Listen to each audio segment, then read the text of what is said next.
Hello, नमस्कार दोस्तों, स्वागत है आप सभी का आपके अपने चैनल साहित्योस पे। आज हम लोग देखेंगे यूजीसी नेट हिंदी जून 2007 के पत्र को हल करेंगे। हेलो, नमस्कार दोस्तों, स्वागत है आप सभी का आपके अपने चैनल साहित्योस पे।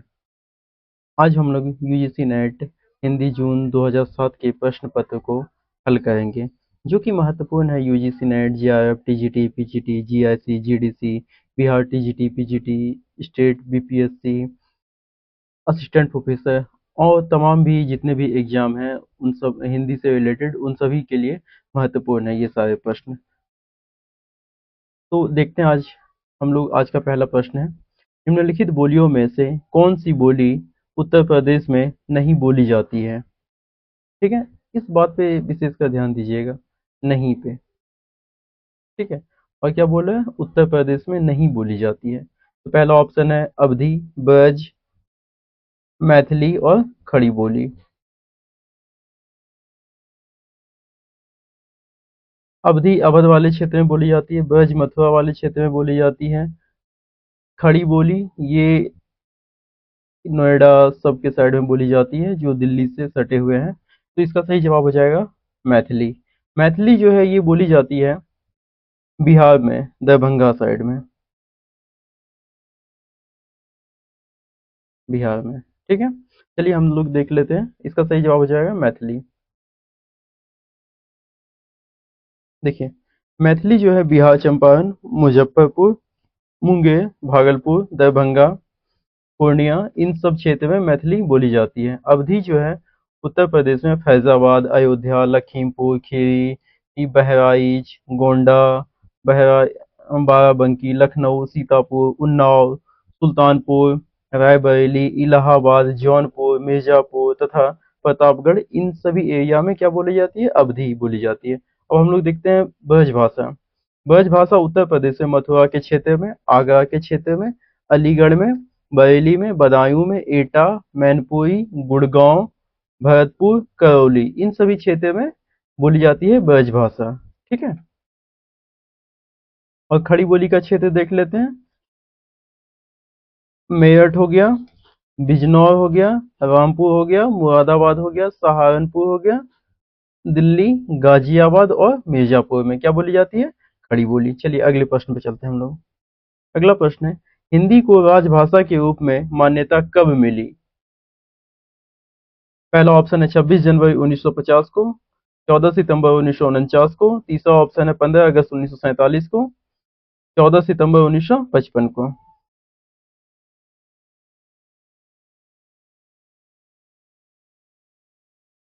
तो इसका सही जवाब हो जाएगा हमारा ऑप्शन बी। 14 सितंबर 1949 को क्या हुआ था कि हिंदी को जो है ना राजभाषा का दर्जा दिया गया था। ठीक है,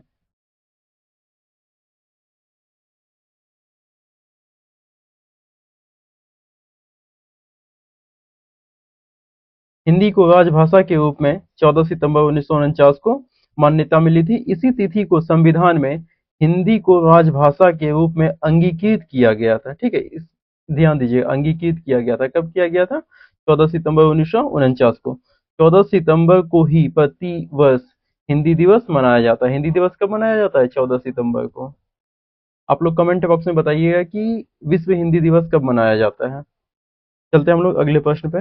अगला प्रश्न है, छह ध्वनि का उच्चारण स्थान है। छह ध्वनि का, दंत से, ओष्ठ से, तालव्य से, वत्सई से।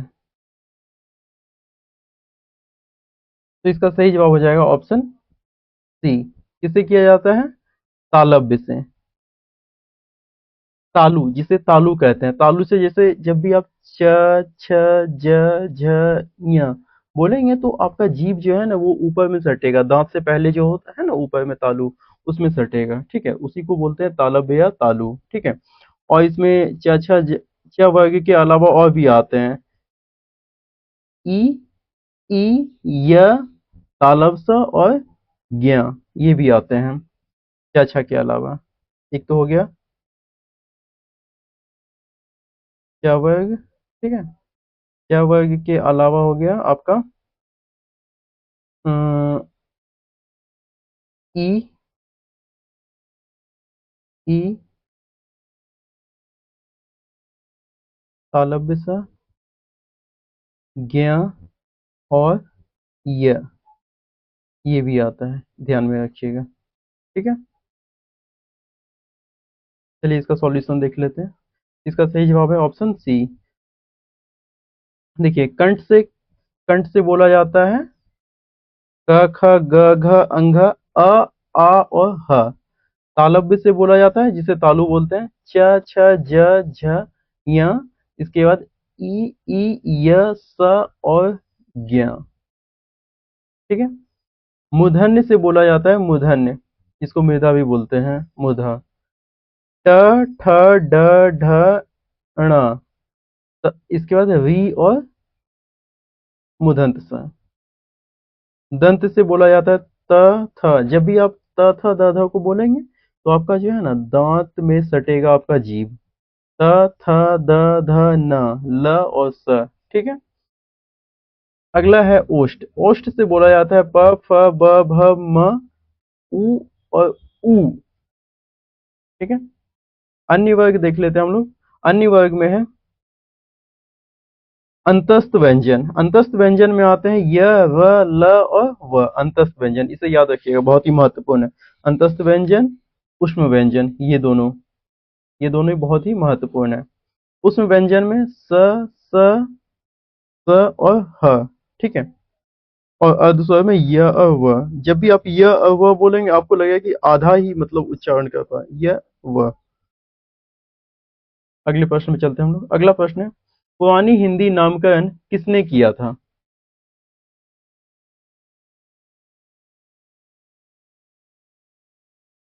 तो इसका सही जवाब हो जाएगा ऑप्शन डी, चंद्रधर शर्मा गुलेरी ने। सबसे पहले जो है ना पुरानी हिंदी का जो इस्तेमाल किया था, उपयोग किया था, वो किया था चंद्रधर शर्मा गुलेरी ने ही। ठीक है, अपभ्रंश को कहा था। किसको कहा था? अपभ्रंश को।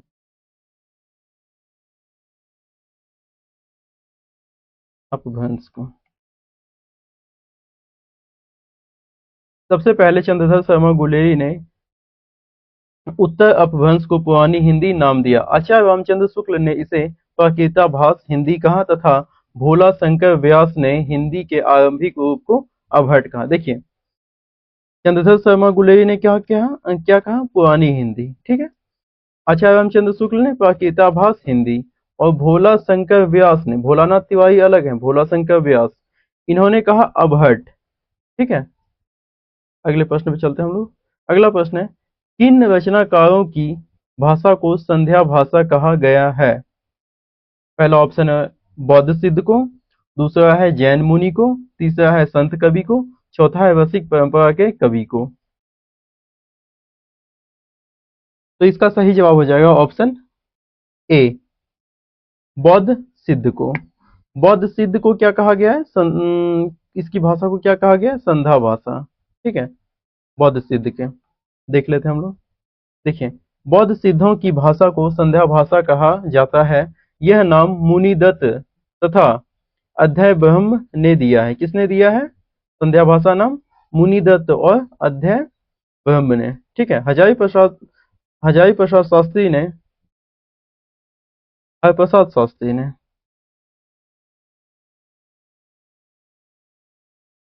हरप्रसाद शास्त्री ने संध्या भाषा को प्रकाश अंधकारमयी भाषा कहा है। किसने कहा है संध्या भाषा को प्रकाश अंधकारमयी भाषा? हरप्रसाद शास्त्री ने। इसे ध्यान में रखिएगा, ये एक प्रश्न बन सकता है आने वाले एग्जाम में। कौन सी कीर्ति जैसी की है? निम्न में से कौन सी कीर्ति जैसी की है? मधुमालती, मेघावती, कन्हावत और अनुराग बांसुरी।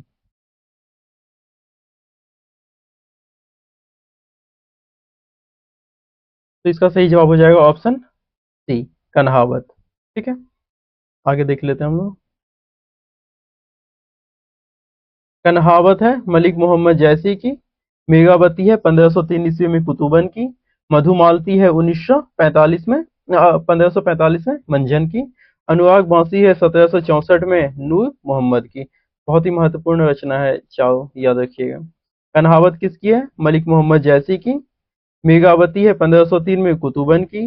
मधुमालती 1545 में मंझन की, अनुराग बांसुरी 1764, नूर मोहम्मद की। अगले प्रश्न पे चलते हैं। अगला प्रश्न है, हिंदी साहित्य के आरंभिक काल को सिद्ध सामंत काल किसने कहा?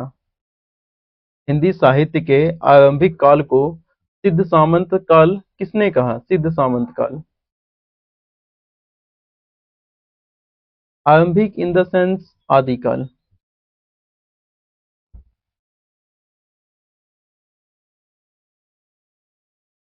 पहला ऑप्शन है राम कुमार वर्मा, दूसरा है राहुल सांकेतियन, तीसरा है गणपति चंद्रगुप्त, चौथा है मिश्र बंधु।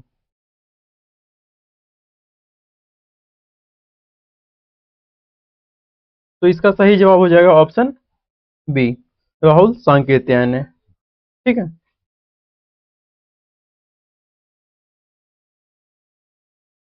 देख लेते हैं हम लोग।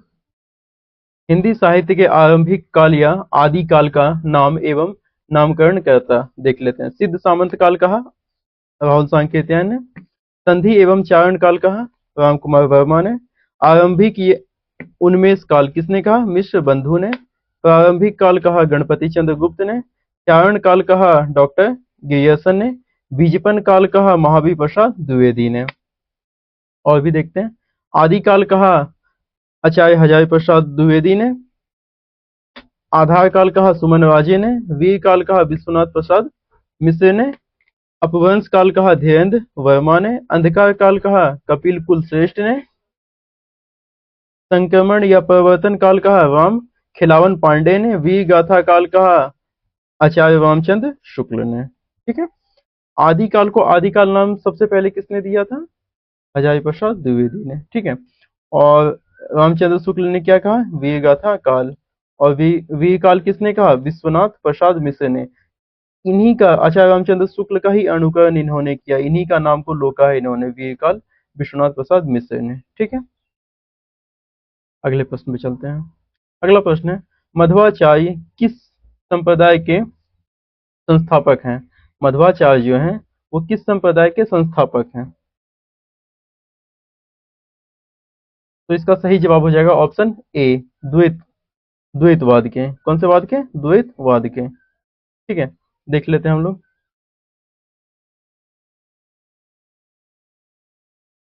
श्री संप्रदाय रामानुजाचार्य ने। दर्शन कौन कौन सा था इनका? विशिष्टा द्वैतवाद। ब्रह्म संप्रदाय, ये किस इसके प्रवर्तक कौन थे? मध्वाचार्य। और इन्होंने कौन सा दर्शन दिया? द्वैतवाद। ठीक है, रुद्र संप्रदाय, इसके प्रवर्तक कौन है?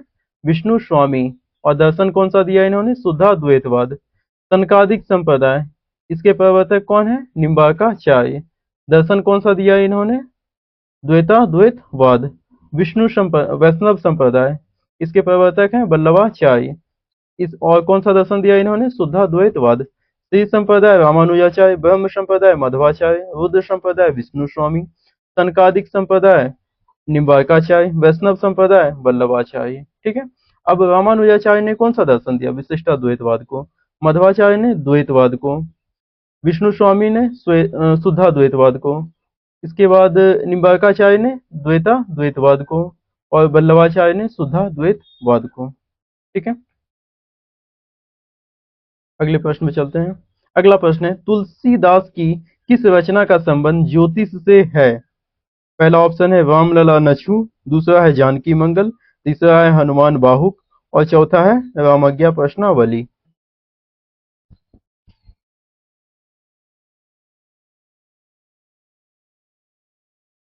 तो इसका सही जवाब हो जाएगा ऑप्शन डी, रामज्ञा प्रश्नावली। तुलसीदास जी का जो जन्म हुआ है वो हुआ है 1532 ईस्वी में, ऐसा माना जाता है।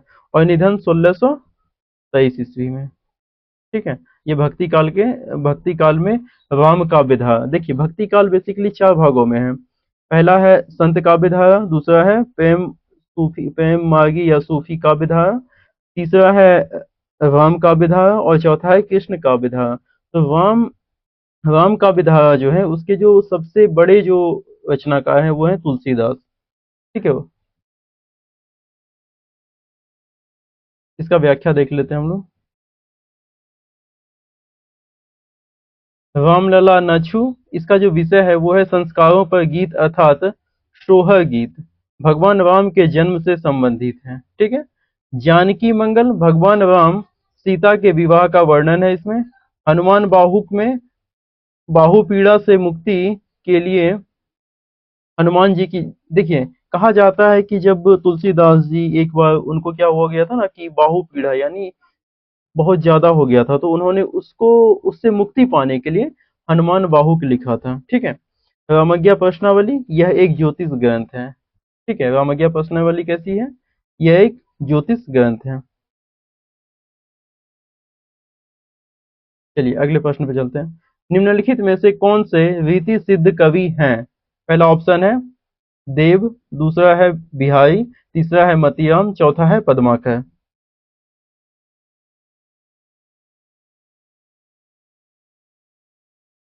तो इसका सही जवाब हो जाएगा ऑप्शन बी। रीति सिद्ध काव्य धारा में एक ही कवि को रखा गया है, वो कौन है? बिहारी। कौन है वो? बिहारी। ठीक है। मुख्यतः बिहारी की गणना रीति सिद्ध कवियों में की जाती है। रीतिबद्ध कवियों में केशवदास, चिंतामणि, देव, मतीराम, पद्माकर, जसवंत सिंह, सेनापति आदि आते हैं। अभिति मुक्त कवियों में आलम, घनानंद, ठाकुर, बोधा, द्विजदेव आदि आते हैं। ठीक है। अगले प्रश्न को देखते हैं हम लोग। अगला प्रश्न है, हिंदी प्रदीप के संपादक थे भारतेंदु हरिश्चंद्र, बालकृष्ण भट्ट, प्रेमघन या राधा कृष्ण दास।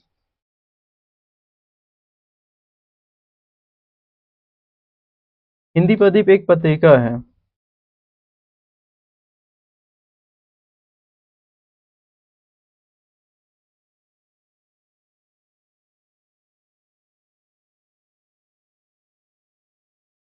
ठीक है।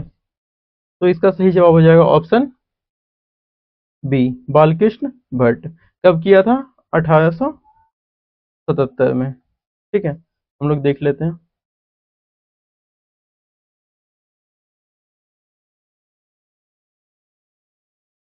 हिंदी प्रदीप 1877, बालकृष्ण भट्ट। कैसी थी ये मासिक? कहाँ से निकलती थी? प्रयाग से।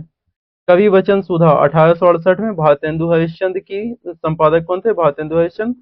कहाँ से निकलती थी? काशी से। और कैसी थी ये? मासिक थी। हरिश्चंद्र मैगजीन 1873 में। भारतेंदु हरिश्चंद्र संपादक, मासिक थी। कहाँ से निकलती थी? काशी से।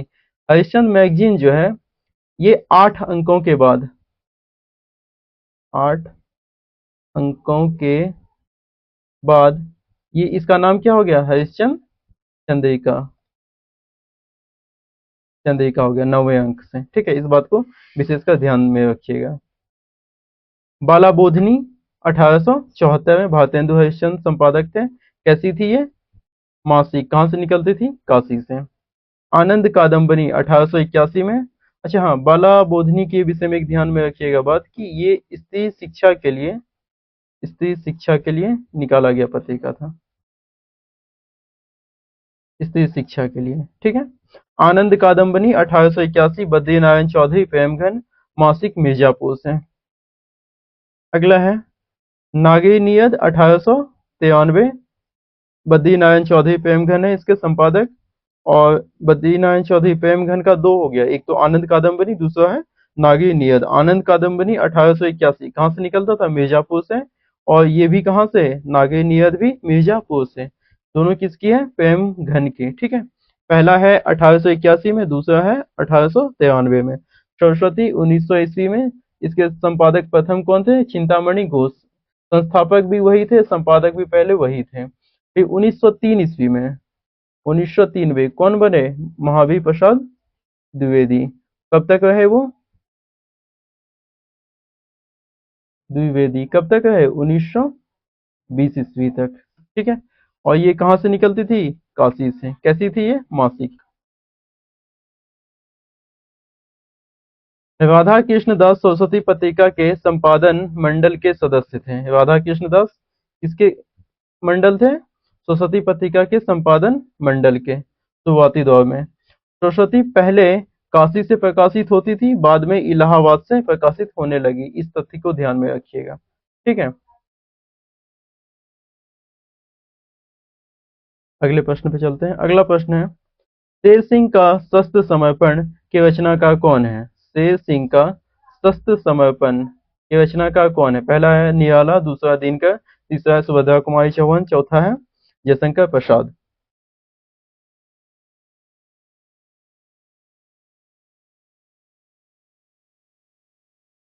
तो इसका सही जवाब हो जाएगा ऑप्शन डी, शेर सिंह का शस्त्र समर्पण।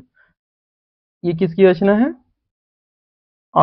जैसा इसका नाम है शेर सिंह का शस्त्र समर्पण, कहीं आप लोग दिनकर ना लगाएं तो इस बात को विशेषकर ध्यान में रखिएगा।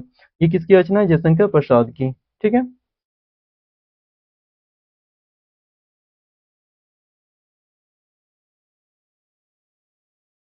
देख लेते हैं हम लोग। शेर सिंह का शस्त्र समर्पण ये किसकी है? जयशंकर प्रसाद की। जूही की कली ये किसकी है? श्रीकांत त्रिपाठी निराला की। दिल्ली ये किसका है? रामधारी सिंह दिनकर का। झांसी की रानी सुभद्रा कुमारी चौहान की है। कभी कुछ ऐसी तान सुनाओ जिससे उथल पुथल मच जाए, किसकी पंक्ति है? पहला ऑप्शन है बालकृष्ण शर्मा नवीन, राम नरेश त्रिपाठी, माखन लाल चतुर्वेदी और चौथा है सोहन लाल द्विवेदी। तो इसका सही जवाब हो जाएगा ऑप्शन ए, बालकृष्ण शर्मा नवीन। ठीक है, कभी कुछ ऐसी तान सुनाओ जिससे उथल पुथल मच जाए, किसकी पंक्ति है? बालकृष्ण शर्मा नवीन की। इसकी व्याख्या देख लेते हैं। ये वाला तो देख ही लिया हम लोग, कभी कुछ ऐसी तान सुनाओ जिससे उथल पुथल मच जाए, बालकृष्ण शर्मा नवीन की है। पराधीन रहकर अपना सुख शोक ना कह सकता ये किसकी है? रामनरेश त्रिपाठी की। सखे बता दो कैसे गाऊं अमृत मौत का नाम ना हो, जगे एशिया हिले विश्व और राजनीति का नाम ना हो, ये किसकी है? माखनलाल चतुर्वेदी की। ना हाथ एक शस्त्र हो, ना हाथ एक अस्त्र हो, ना अन्न वीर वस्त्र हो, हटो नहीं डरो नहीं बढ़े चलो, ये किसकी है? सोहनलाल द्विवेदी। ये सोहनलाल द्विवेदी वही है। मैथ नहीं, शायद मैं गलत सोच रहा था। अगले प्रश्न पे चलते हैं हम लोग। अगला प्रश्न है, इनमें से कौन नकेनवादी रचनाकार नहीं है? मैंने आप लोगों को, अगर आप लोगों ने मेरी पिछली वीडियो देखी हो तो उसमें मैंने नकेनवाद को बताया था। प्रपद्यवाद नकेनवाद क्या है उसको मैंने बताया था। इसमें कौन कौन से रचनाकार के पहले अक्षर से मिलके बना है नकेन। ठीक है, तो आपके पास ऑप्शन है, पहला नलिन बिलोचन शर्मा, केसरी कुमार, तीसरा है केदारनाथ सिंह, चौथा है नरेश मेहता। तो इसका सही जवाब हो जाएगा ऑप्शन सी। कौन सा हो जाएगा? Option C, Kedarnath Singh. देखिए, न से हो गया नलिन बिलोचन शर्मा, क से हो गया केसरी कुमार और न से हो गया नरेश। ठीक है, इसे ध्यान में रखिएगा। और ये तीनों कहाँ के थे? हमारे बिहार से। ठीक है,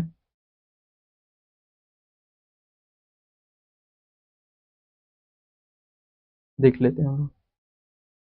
केदारनाथ सिंह नकेनवादी रचनाकार नहीं है, वे प्रयोगवादी हैं। केदारनाथ सिंह किसके हैं? ये किस समय के हैं? प्रयोगवादी के। ठीक है, नकेनवाद लगभग प्रयोगवाद के साथ साथ चलने वाली काव्यधारा है। इसका स्वतंत्र आंदोलन के रूप में 1956 ईस्वी में आरंभ हुआ। कब हुआ था नकेनवाद का आरंभ? 1956 ईस्वी में। इसे प्रपद्यवाद भी कहा जाता है, इस बात को ध्यान में रखिएगा। हाँ, इसका दूसरा नाम प्रपद्यवाद है, यहाँ पे लिखा हुआ है, प्रपद्यवाद भी है। इसके संस्थापकों में तीन प्रमुख हैं। न से नलिन बिलोचन शर्मा, के से केसरी कुमार, तीनों बिहार के हैं। और न न से नरेश। ठीक है, जब जबकि केदारनाथ सिंह प्रयोगवाद से तथा तीसरे सप्तक के कवि हैं। केदारनाथ सिंह कौन से सप्तक के कवि हैं? तीसरे सप्तक के। ये महत्वपूर्ण हो सकता है। ठीक है, तीसरे सप्तक के कवि है। ठीक है, अगले प्रश्न पे चलते हैं। अगला प्रश्न है, हरिजन गाथा किसकी रचना है? हरिजन गाथा किसकी रचना है? पहला है धूमिल की, दूसरा है नागार्जुन की, तीसरा है लीलाधर जगूड़ी की और चौथा है आलोक धनवा की। तो इसका सही जवाब हो जाएगा ऑप्शन बी, किसकी रचना है ये? नागार्जुन की। ठीक है,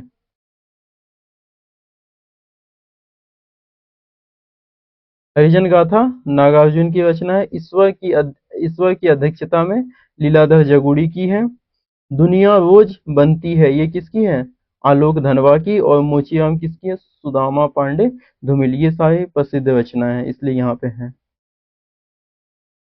इनमें से कौन सी रचना कृष्णा सोबती की है? पहला है विजन, आवा, जिंदगी नामा और चितकोबरा। तो इसका सही जवाब हो जाएगा ऑप्शन सी। कौन सी रचना है? जिंदगी नामा। इसका प्रकाशन वर्ष कब है? 1979 ईस्वी में। इसे याद रखिए, कृष्णा सोबती की। ठीक है, बाकी देख लेते हैं किसकी किसकी रचना है ये। जिंदगी नामा 1979 कृष्णा सोबती की है ये। विजन 2002 ईस्वी, ये किसकी है? मैत्री पुष्पा की। आवा, ये बहुत ही महत्वपूर्ण है, इसे याद रखिएगा। और चितकोबरा, जिंदगी नामा भी। आवा, आवा है 1999 में चेता मिर्दुगल की। इसके बाद चितकोबरा 1979, ये किसकी है?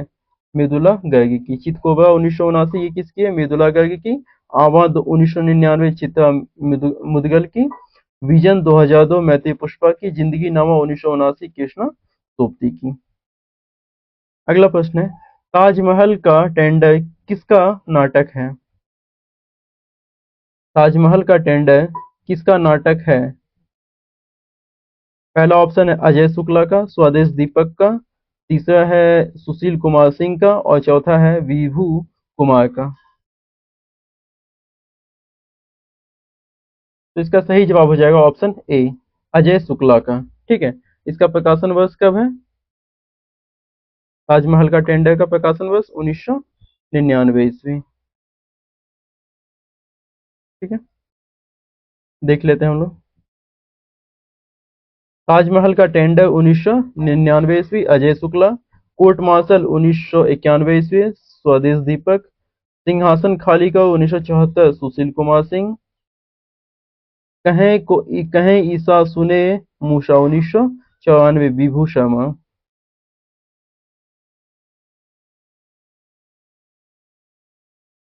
अगले प्रश्न पे चलते हैं। अगला प्रश्न है, अनुमितिवाद की अवधारणा किसकी है? पहला ऑप्शन है भट्टनायक की। दूसरा है विश्वनाथ की। तीसरा है भट्टलोलट की। और चौथा है शंकुक की।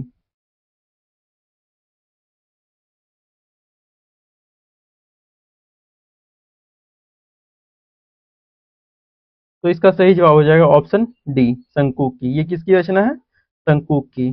ठीक है, अनुमितिवाद की अवधारणा किसने दी थी? शंकुक ने। किसने दी थी? शंकुक ने। ठीक है, देख लेते हैं हम लोग। एक तरफ यहाँ सिद्धांत या अवधारणा है, दूसरे हैं आचार्य, तीसरे हैं दर्शन। अनुमितिवाद शंकुक ने दिया। अनुमितिवाद किसने दिया? शंकुक ने। दर्शन कौन सा था? न्याय दर्शन। भुक्तिवाद या भोगवाद भट्टनायक ने। भौ से भुक्ति, भौ से भोग और भौ से भट्टनायक। उत्पत्तिवाद या आरोपवाद भट्ट लोलट ने। अभिव्यक्तिवाद ये किसने दिया? अभिनव गुप्त ने। अभिव्यक्तिवाद, अभिनव गुप्त का दर्शन कौन था? शैव दर्शन। भट्ट लोलट का दर्शन मीमांसा दर्शन। भट्टनायक का दर्शन सांख्य दर्शन। ठीक है, आप ऐसे ही याद रख सकते हैं कि न्याय दर्शन किसका है? शंकुक का। सांख्य दर्शन भट्टनायक का। मीमांसा दर्शन भट्ट लोलट का। शैव दर्शन अभिनव गुप्त का। अनुमितिवाद शंकुक की। भुक्तिवाद या भोगवाद भट्टनायक की। ये तो बहुत ही आसान है। उत्पत्तिवाद या आरोपवाद ये भट्ट लोलट का। अभिव्यक्तिवाद ये हो गया अभिनव गुप्त का। ठीक है, रस सिद्धांत के प्रवर्तक कौन है? भरत मुनि। साधारणीकरण के भट्टनायक। ध्वनि सिद्धांत के आनंद वर्धन। ठीक है, इतनी बातों को ध्यान में रखिएगा। चलते हैं अगले प्रश्न पे। अगला प्रश्न है, अलंकारों को काव्य का शोभा कारक धर्म किसने माना? अलंकारों को काव्य का शोभा कारक धर्म किसने माना? पहला ऑप्शन है भाभा ने। दूसरा है दंडी ने। तीसरा है मम्मट ने। और चौथा है क्षेमेंद्र ने। तो इसका सही जवाब हो जाएगा ऑप्शन बी, किसने? दंडी ने। अलंकारों को काव्य का शोभाकार धर्म किसने माना है? दंडी ने। ठीक है, इस बात को ध्यान में रखिएगा। देखिए, उनकी एक पंक्ति है, काव्य शोभाकरान धर्माण धर्मान अलंकारान रक्षते। अर्थात काव्य के शोभा कारक धर्म ही अलंकार है। यह कथन दंडी की। यह कथन किसकी है? दंडी की।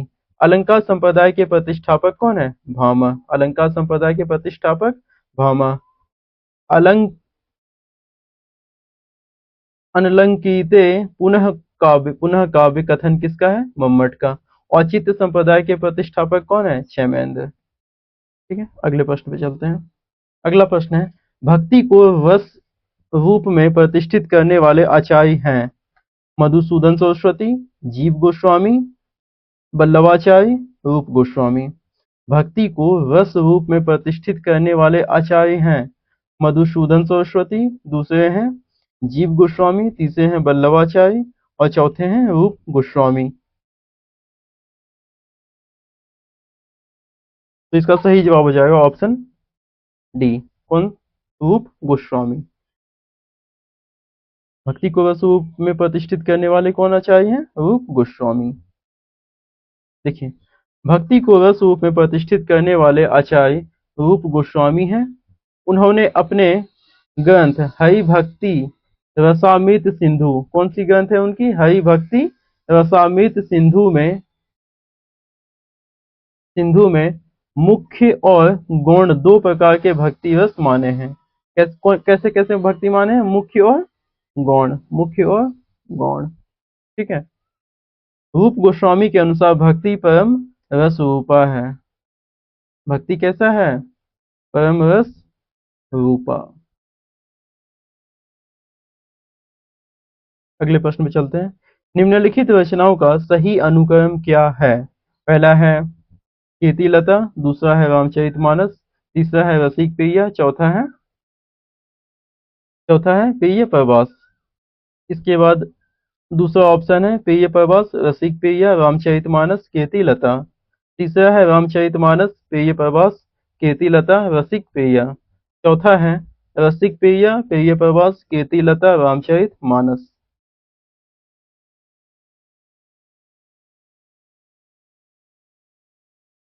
तो इसका सही जवाब हो जाएगा ऑप्शन ए, कीर्तिलता, रामचरितमानस, रसिक प्रिया, प्रिय प्रवास। चलिए देख लेते हैं हम लोग इसकी व्याख्या। देखिए, कीर्तिलता जो है ये इसका प्रकाशन वर्ष कब है? 14वीं शताब्दी। इसके रचनाकार कौन है?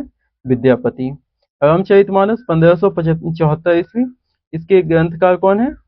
गोस्वामी तुलसीदास। रसिक प्रिया 1663, रचनाकार मतीराम। प्रिय प्रवास 1914, अयोध्या सिंह उपाध्याय अयुत। अगर आपको ये भी पता होता ना प्रिय प्रवास हिंदी साहित्य खड़ी बोली में पहला लिखा गया महाकाव्य प्रिय प्रवास 1914, तब भी हो सकता था ये। देखिए, प्रिय प्रवास सिर्फ एक ही जगह है लास्ट में। ठीक है, इससे ही बन जाता। अगले प्रश्न पे चलते हैं। अगला प्रश्न है, निम्नलिखित कृतियों का सही अनुक्रम कौन सा है? ऑप्शन ए नए पत्ते, आंसू, ग्रंथि, ठंडा लोहा। ऑप्शन बी ठंडा लोहा, ग्रंथि, आंसू, नए पत्ते। ऑप्शन सी आंसू, ग्रंथि, नए पत्ते, ठंडा लोहा। ऑप्शन डी नए पत्ते, ठंडा लोहा, ग्रंथि, आंसू। तो इसका सही जवाब हो जाएगा, देखिए एनटीए ने इस प्रश्न को मतलब इसका कोई जवाब माना ही नहीं था। ठीक है, इसे ड्रॉप कर दिया था। तो हम लोग देख लेते हैं कि कौन सा सबसे पहले आया था रचना। ग्रंथि 1920 ईस्वी में आई थी सुमित्रानंदन पंत की। आंसू 1925 में जयशंकर प्रसाद की।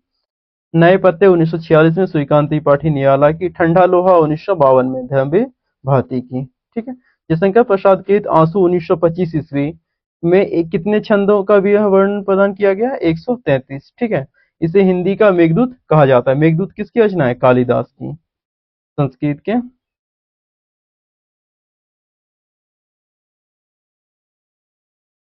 कालिदास।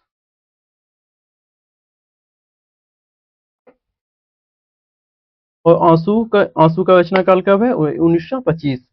इसमें कितने छंद हैं? 133 छंद। ठीक है, और क्वेश्चन पूछ देगा हिंदी का मेघदूत किसे कहा जाता है? तो आंसू किसकी रचना है? जयशंकर प्रसाद की।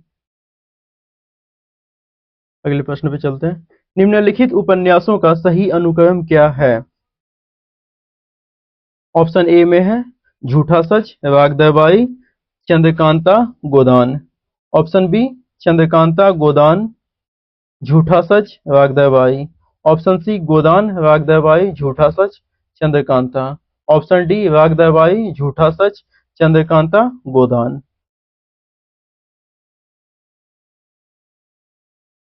तो इसका सही जवाब हो जाएगा ऑप्शन बी, चंद्रकांता, गोदान, झूठा सच, राग दरबारी। ये तीनों यूजीसी नेट के पाठ्यक्रम में शामिल है।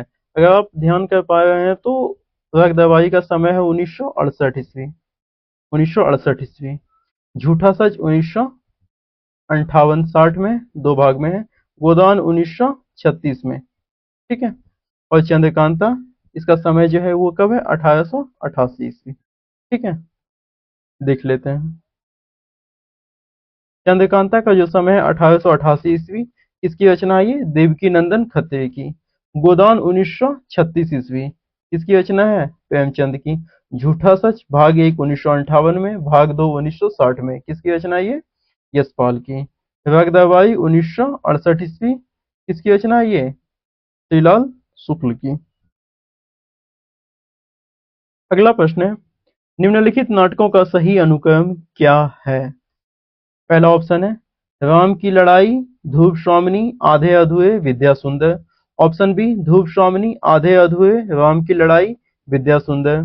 ऑप्शन सी विद्या सुंदर, राम की लड़ाई, आधे अधूरे, धूप स्वामिनी।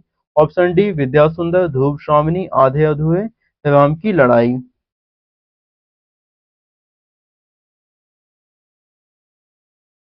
तो इसका सही जवाब हो जाएगा ऑप्शन डी, विद्या सुंदर, धूप स्वामिनी, आधे अधूरे, राम की लड़ाई, ठीक है। विद्या सुंदर जो है इसका प्रकाशन वर्ष है 1868 ईस्वी। धूप स्वामिनी जयशंकर प्रसाद का नाटक है 1933 ईस्वी में।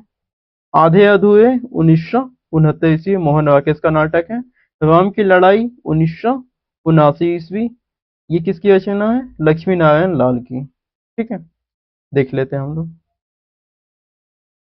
व्याख्या।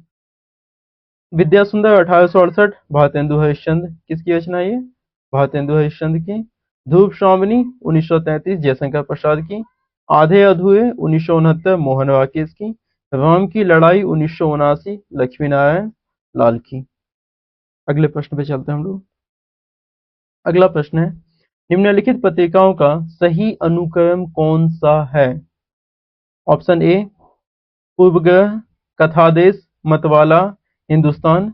ऑप्शन बी हिंदुस्तान, कथादेश, पूर्वग्रह, मतवाला। ऑप्शन सी मतवाला, हिंदुस्तान, पूर्वग्रह, कथादेश। ऑप्शन डी कथादेश, पूर्वग्रह, मतवाला, हिंदुस्तान।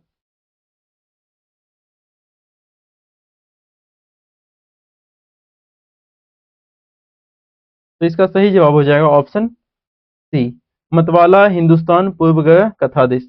देखिए मतवाला का जो प्रकाशन हुआ, स्टार्ट हुआ था 1923 ईस्वी में। किसके द्वारा हुआ था, महादेव प्रसाद सेठ के द्वारा। हिंदुस्तान जो है, हिंदुस्तान का प्रकाशन वर्ष है 1936 ईस्वी। इसका जो संपादक सबसे पहले जो थे, शशि शेखर। कौन थे, शशि शेखर। पूर्व पूर्वग्रह ये कब है, 1974 ईस्वी। कथादेश 1997 ईस्वी, ठीक है। मतवाला पत्रिका प्रकाशन कब है उसका, 1923 ईस्वी में। संपादक महादेव प्रसाद सेठ। कैसी है ये, साप्ताहिक। कहाँ से निकले, कलकत्ता से। हिंदुस्तान 1936 में। संपादक कौन है, शशि शेखर। प्रकार दैनिक थी ये, कहाँ से निकली ये नहीं पता। पूर्वग्रह 1974 ईस्वी। ये किसकी रचना है, अशोक वाजपेयी की। और ये कैसी थी, मासिक। कहाँ से निकलती थी, भोपाल से, ठीक है। कथादेश 1997 ईस्वी। पत्रिका कब निकली थी ये, 1997 ईस्वी। संपादक कौन थे, हरिनारायण। और कैसा था ये, मासिक। कहाँ से निकलती थी, दिल्ली से। अगले प्रश्न पे चलते हैं। अगला प्रश्न है, निम्नलिखित कहानियों का सही अनुक्रम कौन सा है। ऑप्शन ए सिरीज, शरणागत, तीसरी कसम, उसने कहा था। ऑप्शन बी तीसरी कसम, सिरीज, शरणागत, उसने कहा था। ऑप्शन सी उसने कहा था, शरणागत, तीसरी कसम, सिरीज। शरणागत, तीसरी कसम, सिरीज, उसने कहा था। देखिए उसने कहा तो सबसे पहले आएगा ही नहीं, क्योंकि है इसमें तीसरी कसम। और तीसरी कसम जो है ये है किसकी रचना, फणीश्वर नाथ रेणु की। ये कहानी ही आया है 1915 ईस्वी में, और फणीश्वरनाथ रेणु जी का जन्म ही हुआ है 1911 ईस्वी में। ठीक है, तो आप ऐसे रिलेट कर सकते हैं इसको। ये तो ये नहीं होगा, ठीक है, सबसे लास्ट में अगर आना होगा ये आएगा या तो ये आएगा, ये भी नहीं होगा, ये भी नहीं होगा, तो कौन सा हो जाएगा? Option C. ठीक है, अगर इस तरह भी आप सोच सकते थे तो ऐसे कर सकते थे इसको। ठीक है, उसने कहा था का प्रकाशन वर्ष कब है? 1915 ईस्वी में। शरणागत 1955 ईस्वी। ये किसकी है? वृंदावन लाल वर्मा की। तीसरी कसम किसकी है? फणीश्वरनाथ रेणु की। ये कब है रचना? 1956 में। फणीश्वरनाथ रेणु ने अपना जो सबसे पहला उपन्यास लिखा था 1954 ईस्वी में, मैला आंचल। ठीक है, हिंदी साहित्य का पहला आंचलिक उपन्यास है मैला आंचल। तीज, तीज जो है ये लिखा था 1989 ईस्वी में। ये किसकी रचना है? उदय प्रकाश की। ठीक है, उसने कहा था 1915 ईस्वी में, चंद्रधर शर्मा गुलेरी की है। शरणागत 1955 ईस्वी, वृंदावन लाल वर्मा की। तीज 1956 ईस्वी, फणीश्वरनाथ रेणु की। इसके बाद अच्छा हाँ, तीसरी कसम 1956 में फणीश्वरनाथ रेणु की। तीज 1989 में उदय प्रकाश की। ठीक है, अगले प्रश्न पे चलते हैं। अगला प्रश्न है, निम्नलिखित निबंधों का सही अनुक्रम है। तो पहला ऑप्शन है चिंतामणि, अशोक के फूल, चितवन की छाह, रस आखेटक। ऑप्शन बी रस आखेटक, अशोक के फूल, चितवन की छाह, चिंतामणि। ऑप्शन सी चिंतामणि, रस आखेटक, चितवन की छाह, अशोक के फूल। ऑप्शन डी अशोक के फूल, चितवन की छाह, चिंतामणि, रस आखेटक।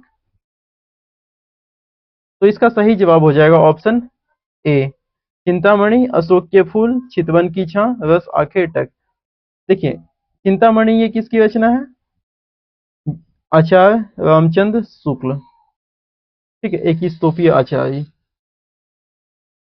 तो चिंतामणि का जो प्रकाशन हुआ है वो हुआ है 1939 ईस्वी में। ठीक है, अशोक के फूल, अशोक के फूल 1948 ईस्वी में। ये किसकी है? HPD, हजारी प्रसाद द्विवेदी। चितवन की छां, इसका जो हुआ है 1953 में, ये लिखाया था 1953 ईस्वी में। और इसके कौन है लेखक? विद्यानिवास मिश्र। ठीक है, रस आखेटक ये किसकी है? 1970 ईस्वी में। और ये किसकी है? कुबेरनाथ राय की। अच्छा, आपने कभी सोचा है कि चिंतामणि, अशोक के फूल, चितवन की छां, रस आखेटक, ये सब तो हमारे पाठ्यक्रम में भी नहीं है, फिर भी क्यों आया? ये जितने भी रचनाकार हैं इसके, चिंतामणि के आचार्य रामचंद्र शुक्ल, अशोक के फूल हजारी प्रसाद द्विवेदी, चितवन की छां विद्यानिवास मिश्र, रस आखेटक कुबेरनाथ राय, इन सभी की रचनाएं हमारे पाठ्यक्रम में निबंध में शामिल है। इसलिए जितने भी निबंधकार हैं, जितने भी कहानीकार हैं, उनके उस विधा में सारी रचनाएं तो याद रहनी ही चाहिए। ठीक है, इस बात का विशेष ध्यान रखना पड़ेगा आप सबों को। देख लेते हैं चिंतामणि भाग एक 1939 में, रामचंद्र शुक्ल। चिंतामणि बेसिकली 4 भागों में है। ठीक है, अशोक के फूल 1948 ईस्वी में। और ये भी पूछा जाता है कि चिंतामणि भाग एक में कितने निबंध है, तो कितने निबंध है? 17। क्योंकि इसमें जो सब एक निबंध है, कविता क्या है, ये बहुत ही महत्वपूर्ण है। कविता क्या है? ठीक है, तो ये सबसे पहले सरस्वती पत्रिका में 1909 ईस्वी में प्रकाशित हुआ था। एनटीए ने 1908 भी माना है इसका समय। ठीक है, इस बात को ध्यान में रखिएगा, 1908 या 9। लेकिन अगर आएगा कहीं कोई पूछेगा तो 1909 ही बताइएगा। एनटीए ने एक बार मान लिया है 1908 ईस्वी। ठीक है, ये सरस्वती पत्रिका में प्रकाशित हुआ था। इसका संशोधन करके और फिर इसे चिंतामणि भाग एक में शामिल किया था। ठीक है, अशोक के फूल 1948 ईस्वी में, हजारी प्रसाद द्विवेदी की। चितवन की छां 1953 में, विद्यानिवास मिश्र। रस आखेटक 1970, कुबेरनाथ राय। ठीक है, अगले प्रश्न पे चलते हैं। अगला प्रश्न है, निम्नलिखित का सही अनुक्रम कौन सा है? ऑप्शन ए अस्तित्ववाद, संरचनावाद, यथार्थवाद, मनोविश्लेषणवाद। ऑप्शन बी यथार्थवाद, मनोविश्लेषणवाद, अस्तित्ववाद, संरचनावाद। ऑप्शन सी मनोविश्लेषणवाद, संरचनावाद। अस्तित्ववाद, यथार्थवाद। ऑप्शन डी संरचनावाद, यथार्थवाद, अस्तित्ववाद, मनोविश्लेषणवाद। तो इसका सही जवाब हो जाएगा ऑप्शन डी। ठीक है, इसका सही जवाब क्या हो जाएगा? Option D. देखिए, संरचनावाद के जो प्रवर्तक थे वो कौन थे? विको। कौन थे? विको। विको। यथार्थवाद के, इसके यथार्थवाद के तीन थे। एक तो हावेल थे अमेरिका के, दूसरे थे जॉर्ज एलियट, ये कहाँ के थे? ब्रिटेन के। इसके बाद वाल्जाक, ये कहाँ के थे? फ्रांस के। आते हैं अस्तित्ववाद। अस्तित्ववाद जो है इसका, इसके कौन है प्रवर्तक? कीकेगार्ड। के कीकेगार्ड। ठीक है, या आप पास्कल को भी बोल सकते हैं, पास्कल। मनोविश्लेषणवाद के फ्रायड।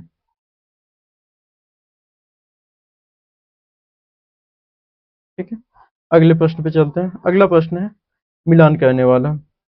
सूची एक को सूची दो से मिलान करना है। तो है रेखाएं बोल उठी अतीत के चलचित्र।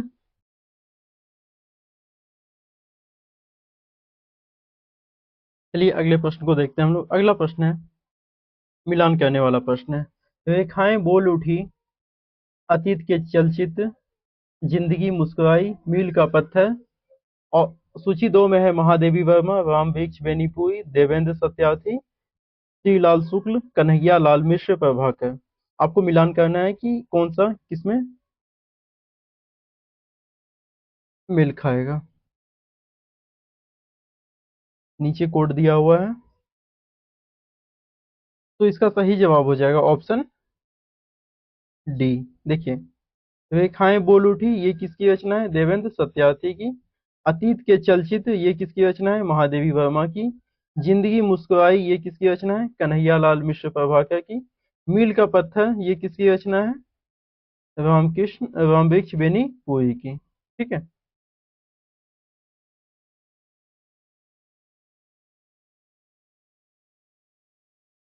इसका उत्तर क्या हो जाएगा? Option D. देखते हैं हम लोग। रेखाएं बोल उठी 1949 में किसकी रचना है? ये देवेंद्र सत्यार्थी की। कौन सी विधा में है ये? रेखा चित्र में। अतीत के चलचित्र 1941 में किसकी रचना है? ये महादेवी वर्मा की। कौन सा विधा में है? रेखा चित्र में। इसके बाद जिंदगी मुस्कुराई 1953 किसकी रचना है? ये कन्हैया लाल मिश्र प्रभाकर की। और कौन सी विधा में है? संस्मरण विधा में। मील के पत्थर 1956 रचनाकार कौन है? राम वृक्ष बेनी पुरी। कौन सी विधा में है? संस्मरण विधा में। अगली शताब्दी का शहर प्रकाशन वर्ष है 1996 ईस्वी। रचनाकार कौन है? श्रीलाल शुक्ल। विधा कौन सी है? निबंध विधा। ठीक है, इस बात को ध्यान दीजिएगा। अगला प्रश्न है हिंदी साहित्य का इतिहास। सूची एक में है हिंदी साहित्य का इतिहास, मतलब रचना का नाम लिखा हुआ है और इधर रचनाकार है, इसे मिलान करना है। हिंदी साहित्य का इतिहास, हिंदी साहित्य का वैज्ञानिक इतिहास, हिंदी साहित्य का आलोचनात्मक इतिहास, हिंदी साहित्य और संवेदना का विकास। ऑप्शन सूची दो में है राम कुमार वर्मा, गणपति चंद्र गुप्त, राम स्वरूप चतुर्वेदी, लक्ष्मी नारायण लक्ष्मी सागर पांडे, राम खिलावन पांडे। तो इसका जो डी का तीन। देखिए, हिंदी साहित्य और संवेदना का विकास, ये बहुत ही महत्वपूर्ण पुस्तक है। ये किसकी रचना है? ये रामस्वरूप चतुर्वेदी की। डी का तीन एक ही जगह है, तो इसका सही जवाब क्या हो जाएगा? ऑप्शन ए। हिंदी साहित्य का नया इतिहास, ये किसकी रचना है? राम खिलावन पांडे की। हिंदी साहित्य का वैज्ञानिक इतिहास, ये किसकी रचना है? गणपति चंद्र गुप्त की। हिंदी साहित्य का आलोचनात्मक इतिहास, ये किसकी रचना है? राम कुमार वर्मा का। हिंदी साहित्य का नया इतिहास, आप इसे नोट भी कर सकते हैं। नोट कीजिएगा जितना, तो लिख लिख के जितना याद कीजिएगा उतना ज्यादा अच्छा है आपके लिए। तो देखिए, हिंदी साहित्य का नया इतिहास 1969 ईस्वी में राम खिलावन पांडे का। हिंदी साहित्य का वैज्ञानिक इतिहास 1965 ईस्वी में गणपति चंद्र गुप्त की। इनकी एक और रचना है हिंदी साहित्य का साहित्यिक निबंध, हिंदी साहित्य का हिंदी निबंध का साहित्यिक इतिहास, या ऐसे करके कुछ तो भी है बुक का नाम। हिंदी साहित्य का आलोचनात्मक इतिहास 1938 ईस्वी, किसकी है ये? राम कुमार वर्मा की। हिंदी साहित्य और संवेदना का विकास 1986 ईस्वी, किसकी रचना है? राम स्वरूप चतुर्वेदी की। हिंदवी साहित्य का इतिहास अनुदित, ये किसकी रचना है? 1953 में लक्ष्मी सागर वार्ष्णेय की। आप लोग बताइएगा कमेंट बॉक्स में कि हिंदी साहित्य का इतिहास अनुदित जो है ये किसकी रचना का अनुवाद किया हुआ है, इसकी मूल रचना कौन सी है?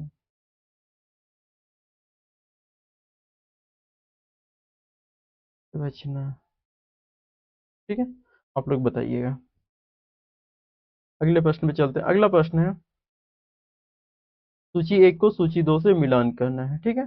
पेट पीठ दोनों मिलकर हैं एक, ये कविता की पंक्ति है और इधर कविता का है, ठीक है, आपको बताना है। सांप तुम सब हुए नहीं, एक आदमी रोटी बेलता है, स्वानों को मिलता दूध भात, भूखे बालक अकुलाते हैं।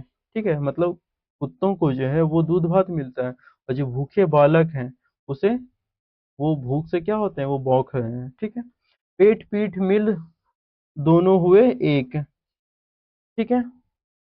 देखिए, अगर आपको ये पता हो ना कि एक आदमी रोटी बेलता है, यूजीसी नेट के पाठ्यक्रम में भी शामिल है, तो ये किसकी पंक्ति है? धूमिल की। सी का दो, सी का दो, सी का दो एक ही जगह पे है ये, ठीक है। अगर आपको ये भी पता होता तो इससे भी हो जाता, ठीक है।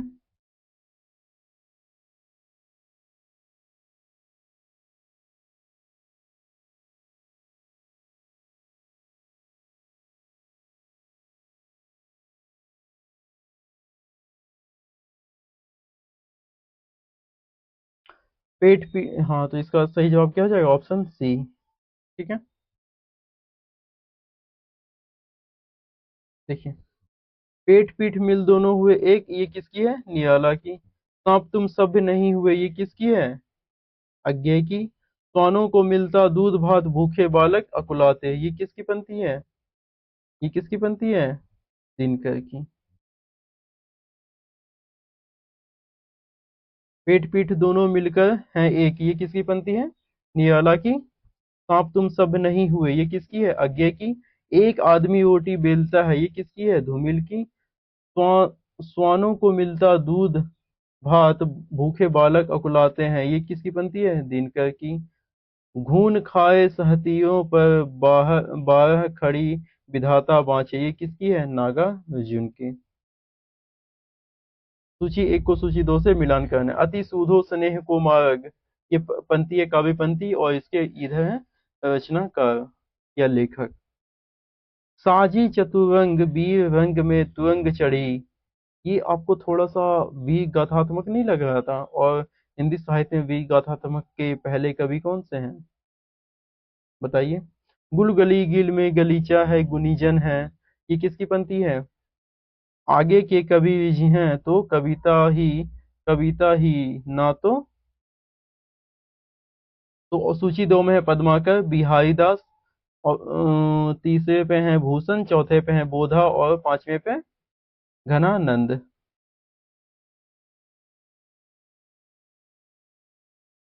तो इसका सही जवाब हो जाएगा ऑप्शन ऑप्शन डी। अति सूदो स्नेह कुमार, ये किसकी पंक्ति है? घनानंद की, ठीक है। ताजी चतुरंग बीर रंग में तुरंग, ये किसकी है? भूषण की। भूषण ने ही वीर गाथात्मक बहुत ज्यादा लिखा है, शिवराज भूषण। गुलगुली गिल में गलीचा है, गुनीजन है, ये किसकी पंक्ति है? पद्माकर की। पसे पंक्ति पसे पद्माकर। आगे के कवि जी हैं तो कविता ना तो बहानो है, ऐसे कुछ तो भी है ना। ये किसकी पंक्ति है? ये है भिखारी दास की। ये किसकी पंक्ति है? भिखारी दास की। तभी तो मैं सोचूं, भिखा भिखारी दास, ठीक है। अगले प्रश्न पे चलते हैं हम लोग। अगला प्रश्न है, अति सूदो स्नेह को मार्ग है, ये किसकी पंक्ति है? ये घनानंद की पंक्ति है। ये किसकी पंक्ति है? घनानंद की। साजी चतुरंग साजी चतुरंग वीर रंग में तुरंग चढ़ी, ये किसकी है? भूषण की। गुलगली गिल में गलीचा है, गुणी जनो है, ये किसकी है? पद्माकर की।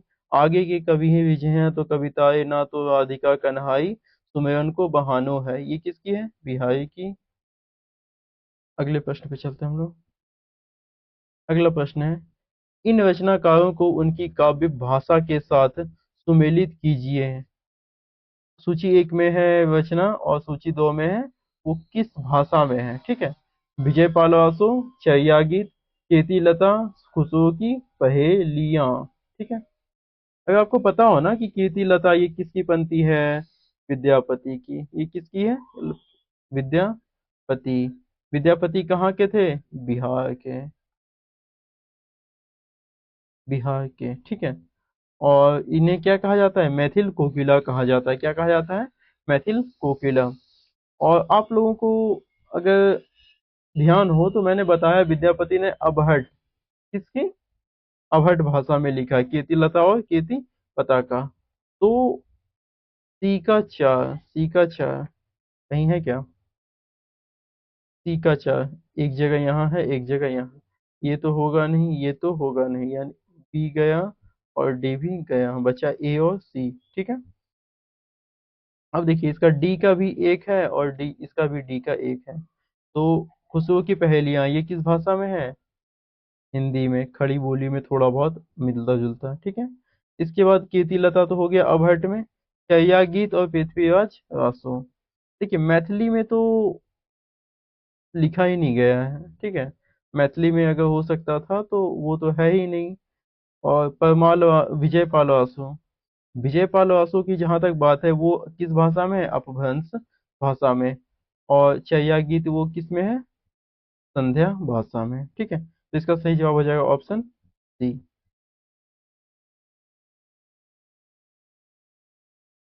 ऑप्शन सी, ठीक है।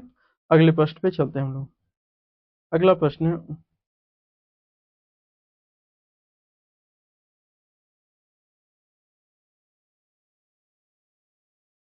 देख लेते हैं हम लोग। विजय पाल वासु नरपति नल की है ये रचना, ठीक है। अपभ्रंश भाषा में। किस भाषा में है? अपभ्रंश भाषा में। चैया गीत सरहपा की है, संध्या भाषा में। पदावली विद्यापति की मैथिली भाषा में, ठीक है। खुशबू की पहेलियां अमीर खुशबू हिंदी में। और कीर्तिलता विद्यापति अबहट भाषा में।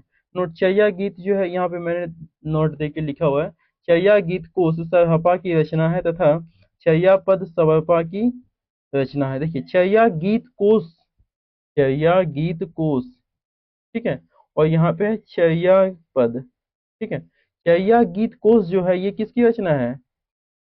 सरहपा की। किसकी रचना है? सरहपा की। और चर्या पद जो है ये किसकी रचना है? सवर्पा की, ठीक है। ध्यान में रखिएगा, बारीक सा अंतर है दोनों के बीच में। इन संस्थाओं को उनके स्थानों के साथ सुमेलित कीजिए। सूची एक में है नागी पंचानी सभा। सूची दो में है दिल्ली, मद्रास, काशी, कलकत्ता, वर्धा। सूची एक में नागी पंचानी सभा, साहित्य अकादमी, और इसके बाद एशियाटिक सोसाइटी, इसके बाद है राष्ट्रीय भाषा प्रचार समिति। तो इसका सही जवाब हो जाएगा ऑप्शन डी।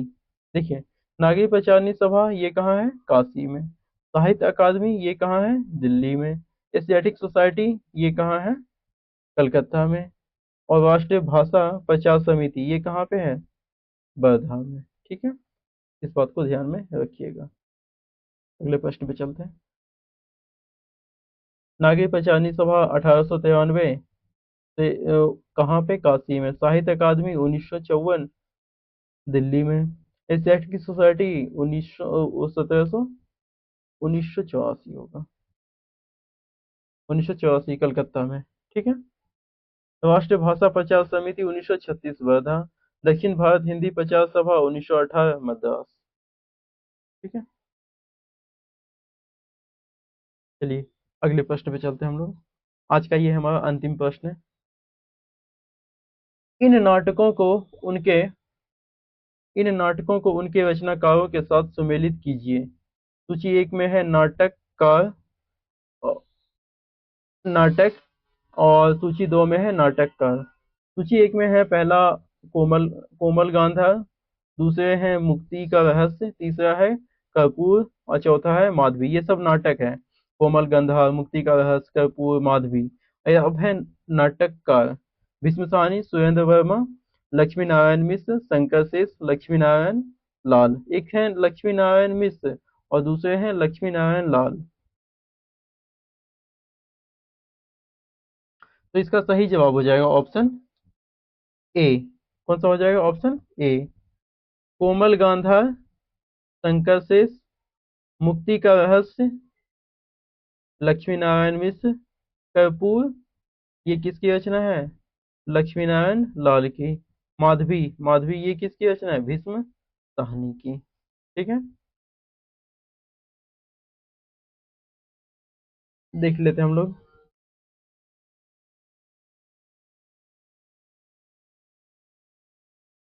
कोमल गांधा 1982 शंकर शेष की है। मुक्ति का रहस्य 1932 लक्ष्मी नारायण मिश्र की है। कर्फ्यू 1972 लक्ष्मी नारायण लाल की है। माधवी 1982 भीष्म साहनी की है। द्रौपदी 1972 ये किसकी है? सुरेंद्र वर्मा की। ठीक है, आज का हमारा ये हुआ 35 प्रश्न। ठीक है, मिलते हैं अगली वीडियो में। आप लोग पढ़ते रहिए ध्यान से और हमारे चैनल को सब्सक्राइब कीजिए अगर आपको पसंद आए तो। आगे हम और भी अच्छे अच्छे काम करते रहेंगे।